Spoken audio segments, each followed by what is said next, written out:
Hello and welcome to my tropical style garden here in the UK. As many of you know that have been following me for quite a while, I've been rebuilding and transforming my garden over the year. It's now October the 31st, Halloween, and I've got the day off, and if the rain holds off, I'm going to be doing some work in the garden, and I'd like to share that with you. So let's get on with it.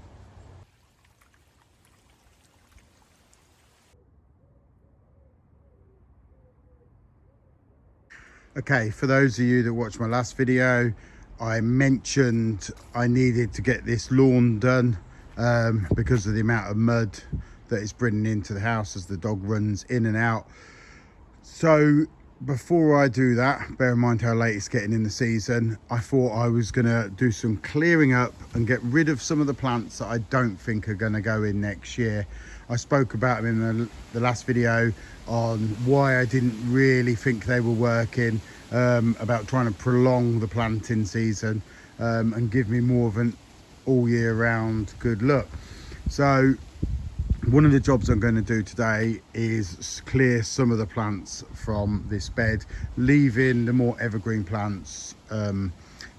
They could pretty much all stay in all year round. They'd get cut back to the ground, the gingers would, the cannas and stuff like that in a winter, but they'd regrow next year. If it was a really cold winter, I'd probably have to put some bark mulch down, but I don't like the look. They're nice plants, I just don't like the look together.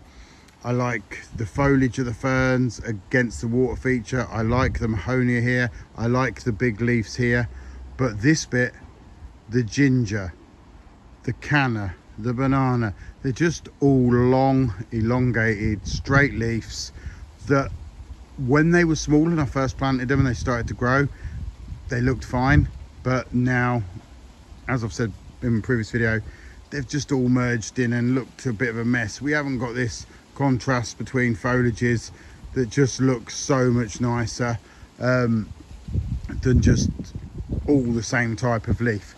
So I'm going to be removing this ginger, and I know there's a lot of you out there that love gingers in your garden.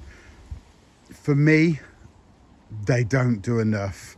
The flowers are lovely, they're tropical, don't last long enough for me.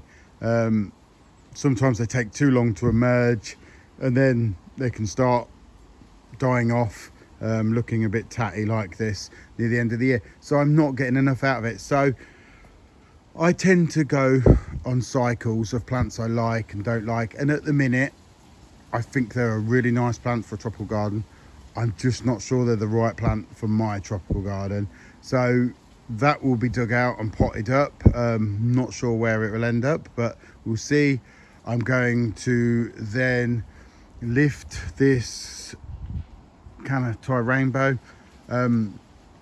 Generally, most people would wait till that got hit by the frosts, which would be probably in the UK, likely to be in the next sort of 4 weeks. It would get blackened and then you could just cut all this growth off and just leave it in the ground. Or for me anyway, if you're heavy clay or waterlogged, you might not be able to, you might have to lift and keep the rhizomes in a pot of compost. But I'm going to start lifting them. I'm going to leave the Musa Bijou banana in for now. I am trying to think of something to replace it, some sort of more evergreen, tall, free. I don't know.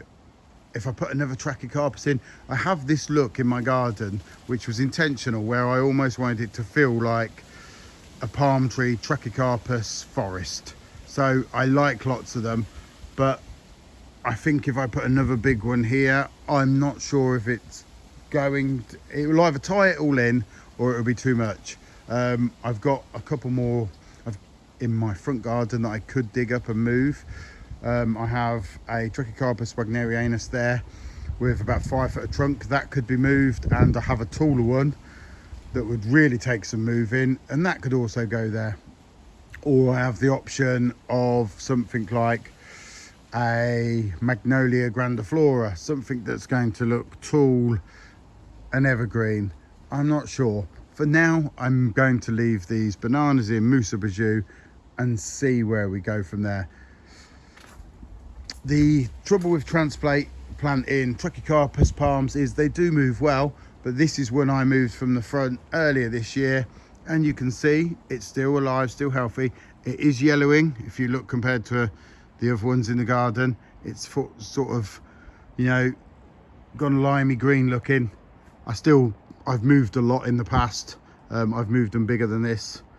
That tall one there was dug up. I bought that off eBay many years ago with 3 meters of trunk for 99 pence and planted it. Now look at it. You know, they do take a while to recover. They can look a bit down for a while, but if you get a big root ball and keep them well sort of watered through the summer months and stuff, hopefully they should recover. That might take another year of looking like that, a bit lime green and tatty, but hopefully it's going to concentrate on getting some roots down and be fine. That one was moved earlier in one of my videos, and that one, that Wagnerianus, I can see the leaves have stiffened up a little bit, but it was a very dry year. What I mean is they've gone a bit thinner and a bit crispier looking. The other trachea at the back has just carried on pushing out growth. That didn't seem to mind it at all. That's the thing with moving palm trees, Trachycarpus anyway. Even with a big root ball, some get a bit temperamental and look poor for 2 or 3 years. Some just bounce straight off and carry on going. Don't know the reason behind it. Many reasons, I should imagine. Back to the task. I do tend to go off rambling. Right, love this dahlia, love the colour of the flowers. I'm going to lift it for now, pot it up, and then probably replant it somewhere next year. I kind of like the idea maybe of it round there to give me a real hit of colour against the Formium Yellow Wave. Not too sure yet. We'll see what happens. That's for next year. The Canna Tropicana Gold just hasn't done well at all. You know, it's just not really got, I know it's not a tall canna, but it's not really got to any size. It's multiplied quite a lot. That will be lifted. So the dahlia will be lifted. Under there, you'll see when I clear some room, is a poor old shaded out Metapanix Davidi. So that will probably appreciate all the extra light.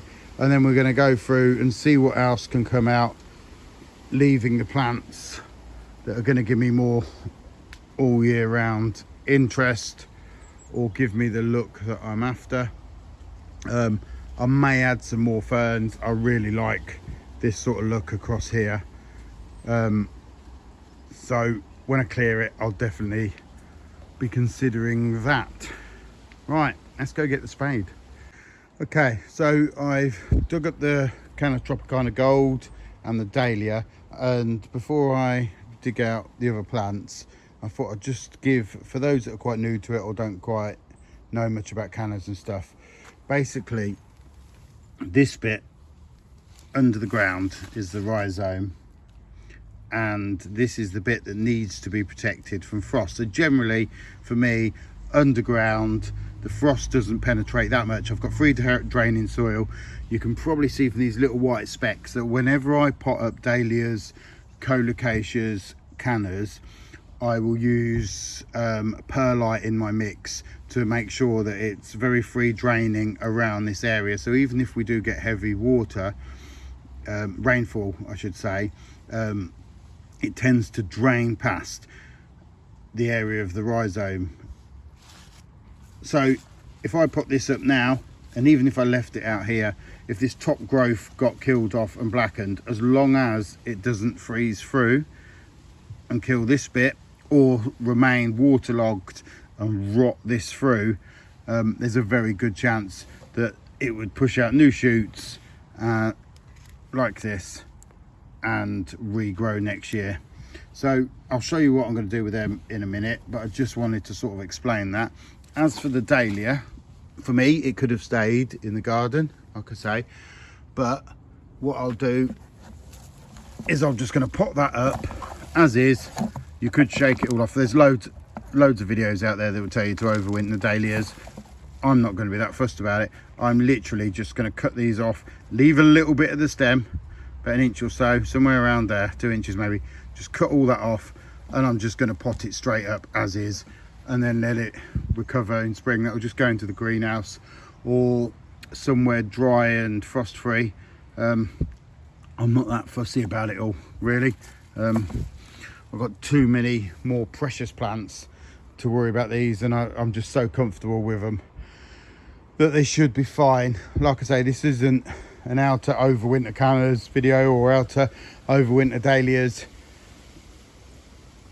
It's just going to be dig them up, get them potted up, as long as I keep them frost free. The rhizomes and the tubers of these plants, they should be fine.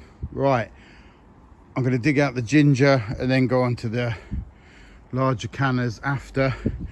Now, part of the reason as well, I need to think about some of these plants that I'm going to put in here. I'll mention this now before I dig out. If we see how much these gingers and that are wanting to overhang, because the sun comes around there and it gets a lot of shade sort of when it's not midsummer, because the sun's a bit lower and it gets shaded out, so they're going to want to grow out. Now this is going to cause me problems with my lawn when it's returfed. It's going to slowly start to moss up and not look very healthy. So I need to think about plants that the light can still filter through. They're not going to overhang, create real vast shade under here, to try and keep the lawn looking healthier. There's no point in me going to all this work, putting all these plants in, building the pond, new paths, and as much as a lawn's there to be practical and is for the dog and is for general family life, I don't want it to look horrendous. So letting these plants grow right over it is going to make it harder to keep in good nick. So I'm going to have to put that into thought as I plant this area. Okay, let's get the ginger out. And this one, by the way, is Hedychium, and it's sarung, so it's got like an orangey type flower, but it's coming out anyway. That's the ginger out then. And at the bottom of the ginger we have some Trachycarpus seedlings that have self-seed. I'm going to break them out, dig them up and just pot them up. They grow like weeds in my garden, so that's probably a 1 year seedling with a single strap leaf. This one's probably in its second year, late second year I think. They're very, very slow for the first sort of 3 to 4 years, till they start getting a trunk, and then they grow nice little plants. This also that's come out with it is the Saxifraga stolonifera, and this one's Nizu ginger, if I remember correctly. So these send out these little tiny, I'm just going to zoom in for you, not very professional, I know. So this plant is evergreen and hardy, good ground cover for shade, and they produce these little tap roots like strawberries, and you can see at the end of them where it touches, they'll produce lots of little new plants, and they do multiply very quick. Now this one's obviously tapped off from the other clump that's under there, so these will all be potted on separate and planted somewhere around the pond later on. Now the leaves do get much bigger than, not much bigger, but if you look at the size of that leaf there, and then I have some more mature clump nearer the back which I'll show you, and the leaves on them can get up to sort of that size. If you look at it compared to my glove, much sort of bigger, almost hand shape size leaves, but generally I think you'd find that they were somewhere between that and that. But a really, really nice plant, hardy, evergreen, ground cover, will spread. What's not to love? Stolonifera, Saxifraga, Nizu ginger. Right, this canna Thai rainbow is definitely got a much bigger, sort of harder rhizome to dig out. And after watching George's jungle video last night and seeing his recent video, him snap a spade, realising how much mine was struggling, I've decided to go for the big boy and get out my fencing spade, which you use to dig fencing posts. Hopefully this should lever this out and get it out in no time whatsoever. That's the canna tie rainbow now lifted. And what I find quite interesting about this hard to get hold of canna, to be fair, at the minute, it's not widely available here in the UK, is looking at the rhizome compared to many other cannas that I've grown in the past. It does tend to clump really tightly. If we look at nearly every bit that I've dug out, the new buds are literally growing all around the base. Whereas what you might find with some other cannas, this isn't my best example, but going back to the Tropicana Gold, you'll find that sometimes they create quite a long rhizome and the buds can come out further away. Even on this example, you can sort of see they're stretching out and it gives them a bit more space. But with every one of these, the buds are literally formed right at the base of the plant, giving you a very tight clump compared to maybe some other cannas that, even though are still clumping, just have a little bit more spread amongst the foliage. I hadn't really noticed it before, so I thought I'd give it a mention. As for what I'm going to do with these now, like some of these, like these, have just snapped off as I've been digging it out. It's got a few roots. I could just pot that up using some compost and perlite, and pretty much obviously point upwards, leave that in the greenhouse under the bench, and then don't really need to water it. I could keep it barely moist if I wanted to, but there's plenty of moisture still in that, and it should pop up come spring. Yeah, and all the ones with stems on, I can now, and I'm probably going to just cut them all off this base. I won't bother, I don't need to take all this compost away. It's just going to get potted up like that and left somewhere out the way till winter. The trouble is, in the greenhouse, if you leave them under the bench, it can even come winter days get to 20 Celsius and they can start to want to grow, but I do find it is very slow growth. What you don't want is them being somewhere too hot and growing, carry on growing and get all tall and leggy during the winter. All right, let's see what else has got to come out. That's the cannas, gingers and dahlias now out. So what else is going to come out of this border? So at the moment, obviously this is all staying. Quite happy with that, even though the Xanthodecia Hercules will die back. It's my wife's favourite plant. I also love the contrast between that and that, so I'm willing to accept the dieback on that and still be quite happy with it for now. I think people that follow me know how I change my mind all the time. But what else we got in here? We can see a little bit more the Metapanix davidi, so that should grow into a nice good sized hardy shrub and give me a lot more evergreen in this area. We've got the Musa Bijous that were transplanted to this bed earlier in the year, and they are now producing, if I get down lower, pups at the bottom. So I have to take into consideration that there is going to be more stems next year. It's going to be a bigger clump, so I'm going to have to think about if these bananas are definitely staying in for next year and I don't replace it with some sort of palm or something. They're going to be a much bigger clump next year. They are more going to get damaged by frost than these big thick stems above it. So if you have small offshoots like that coming through, you can just, if you want, pile some bark chippings up to try and give it that extra bit of protection. Sometimes you'll just lose the new growth coming through, and they may just push out from a little bit below ground because the top part's gone, but they will continue to clump and get bigger and bigger.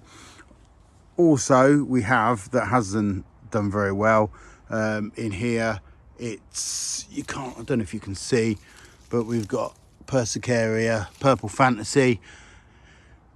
it's got very leggy, way too shady in here. As the bananas got bigger and everything else got bigger, I'm going to take it out. It looks too tatty. I can find nicer evergreen ground cover to go in there than that.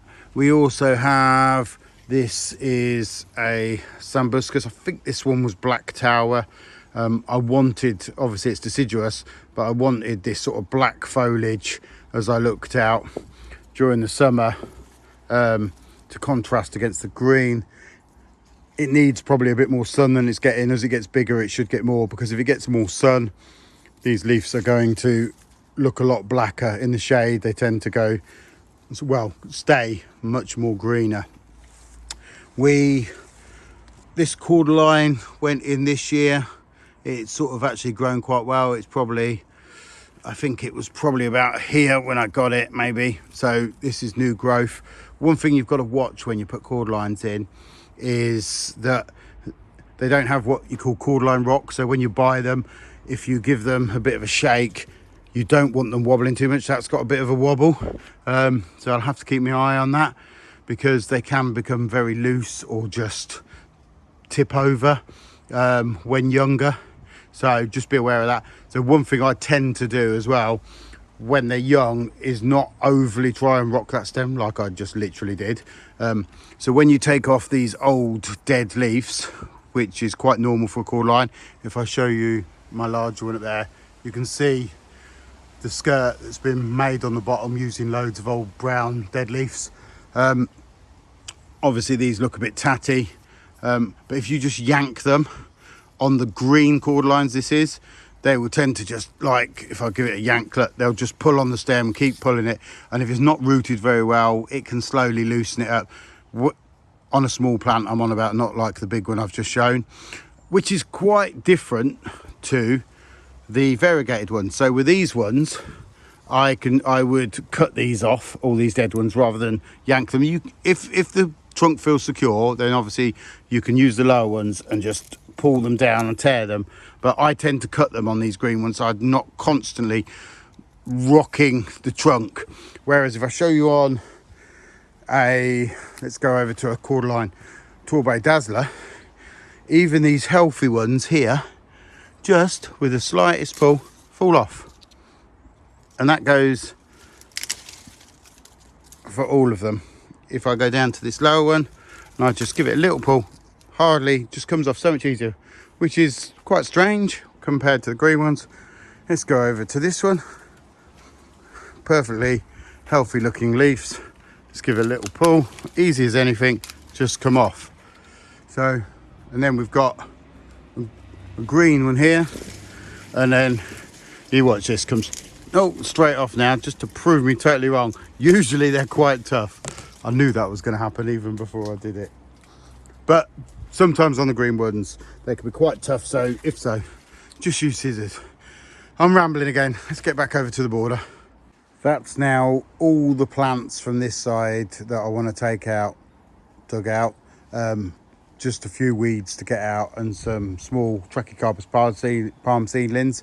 I'm going to go round the other side now and see what else I want to remove. And I think I'll start off with this Begonia torsa.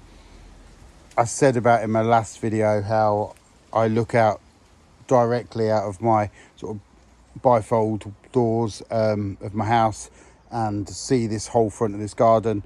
And as much as I love this plant, the yellowing off really stands out as I look out the window against all the other nice foliage. So I'm going to take that out, store the corms, bulbs type things, and then replant them somewhere near the back of the garden, as I really do love this plant. I just don't want it there. For this, because I've got to be a bit more delicate, I'm just going to use a standard little gardening trowel and hopefully try and get all the bulbs out. If I leave a couple, it's not going to be too bad. As I go round, I have another small Persicaria Purple Fantasy. I think that's going to come out as well and be replaced with maybe a couple of ferns as well. That's going to give me this really interesting foliage for most of the year. Really do like this one. Dryopteris atrata. Great foliage, really drought tolerant, and I think it will balance across.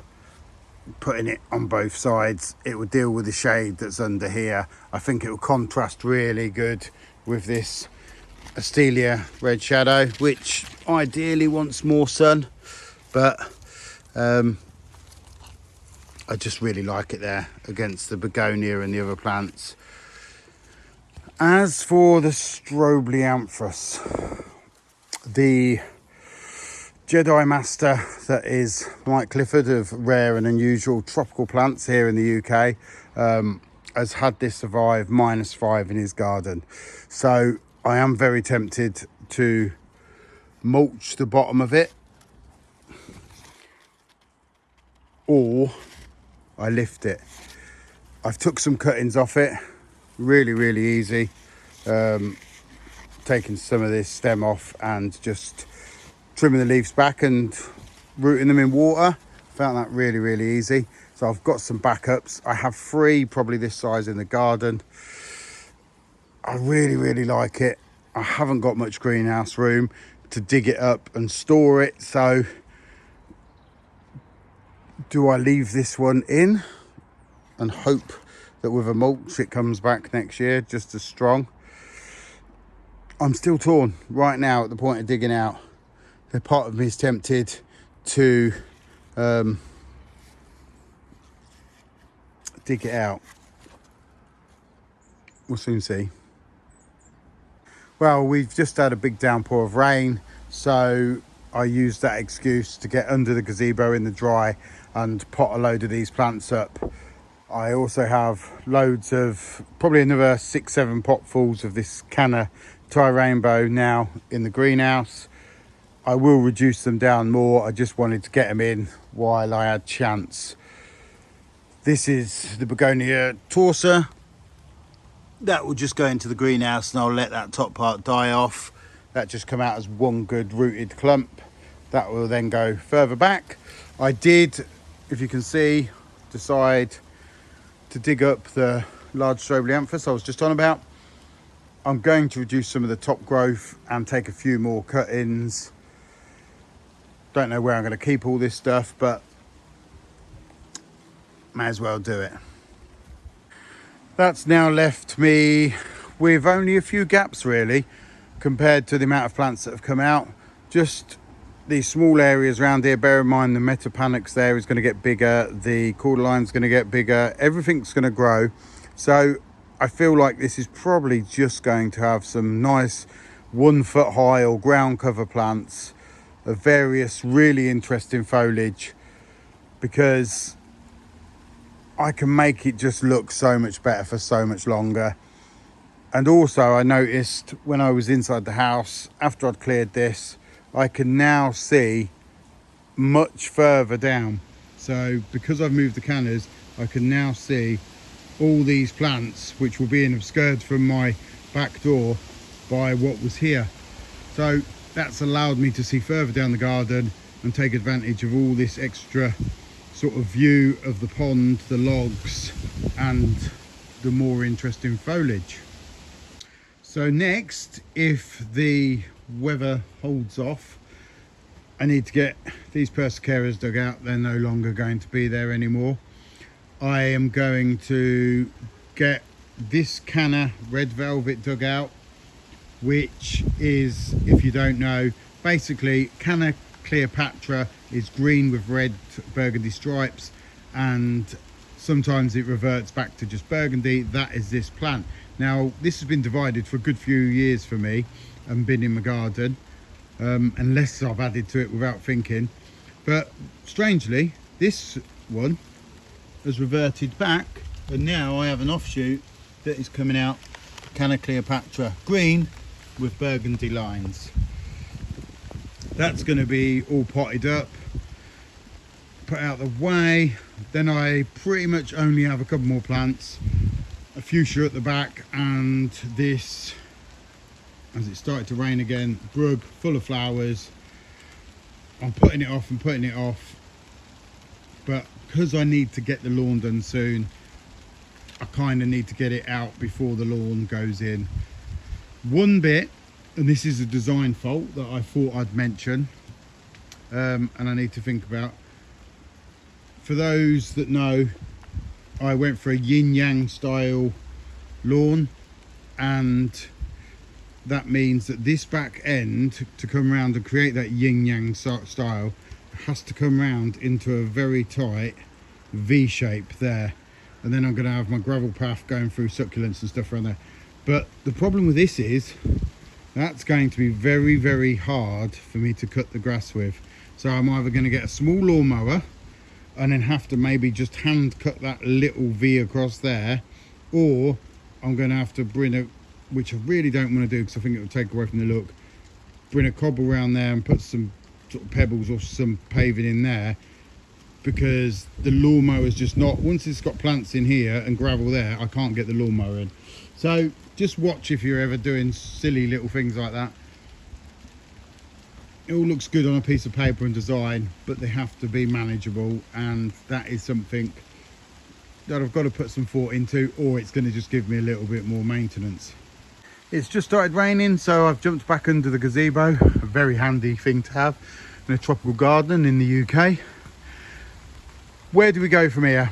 Right, a lot of you will be thinking, you know, why aren't you getting on with the pond? And priority is now the lawn, just because of the mud, but I'm then going to have to carry the rocks around the path and carry on the back and do some of the edge work and finish off all the details. I'm hoping, because I've near enough run out of rocks again, I've only got a few left, to get some more delivered next week so I can keep carrying on. This area here, I've spoke about putting agaves and succulent type plants. I am probably now going against it. Someone left a comment and said that they, in their opinion, it didn't look too good next to a pond, and I actually agree in a lot of senses on that, and it has been one of my issues because they're sort of so architectural and arid looking. I can't get the lush green look of the plants overhanging all these edges, which really is important to me for softening the pond. If I go around here as the rain eases off, I do need plants that are going to grow over here to match what's going to be growing over there, and these aren't that type of plant that's going to give me that look. I could get the odd one in there, but I think if I go too much, then I'm going to have to put rocks in here, gravel in here, pebbles to merge it all in, and it could just look a bit more harsh. Sometimes I don't know till I see it. I picture it in my mind, but probably the most realistic option is to use shrubs similar to what I've got in other parts of the garden to tie it all in, whether that be more mahonias, more astelias. There was a good mention of viburnum davidii, which I've also just put in down the bottom of the garden. Plants like that to keep it evergreen, to keep it matching, and then maybe just use the odd agave in a decorative pot which I can bring in, something like that. I'm still undecided, but I need to keep pushing forward, and with most of this garden it's come together as I've gone along. This was just a bit of a day where I just did some rambling, some gardening, not a lot of anything else, but I thought I may as well film it, so hopefully you don't mind. I'm going to keep going, keep progressing, and hopefully it won't be too long, as I'm stood in here getting it drenched now, too long before I bring out the next video. You know where to leave your comments. Give us a like if you want to. Please subscribe if you ain't. There's going to be lots more videos yet because it's taken a long time to do this garden. So thanks for watching, and I'll see you later.